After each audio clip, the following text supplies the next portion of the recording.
আসসালামু আলাইকুম। গ্রামের পরিচিত সবুজ একটা শাক, নাইলার শাক বা পাট শাক। শুধু স্বাদেই নয়, এই শাক স্বাস্থ্য উপকারিতার এক প্রকৃত ভান্ডার। পাট শাকে রয়েছে প্রচুর আয়রন যা রক্তশূন্যতা প্রতিরোধে দারুণ উপকারী। বিশেষ করে নারীদের জন্য এটি খুবই ভালো। হিমোগ্লোবিন বাড়ায়, ক্লান্তি কমায়। এই শাক ফাইবারে ভরপুর, নিয়মিত পাট শাক খেলে হজম ভালো থাকে, কবজি মোচড়ানো, গ্যাস অম্বল থেকেও মিলতে পারে মুক্তি।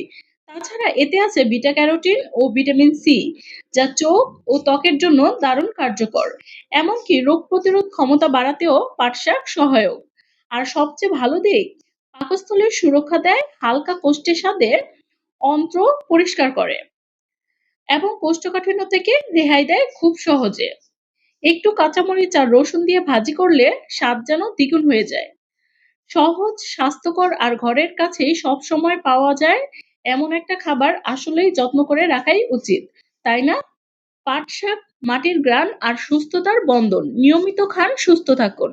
ভিডিওটি ভালো লাগলে লাইক, কমেন্ট, শেয়ার করতে ভুলবেন না। আর এরকম আরো ভিডিও পেতে ইউটিউব চ্যানেল সাবস্ক্রাইব বা ফেসবুক পেজ ফলো দিয়ে সাথেই থাকুন। আল্লাহ হাফেজ, ফি আমানিল্লাহ।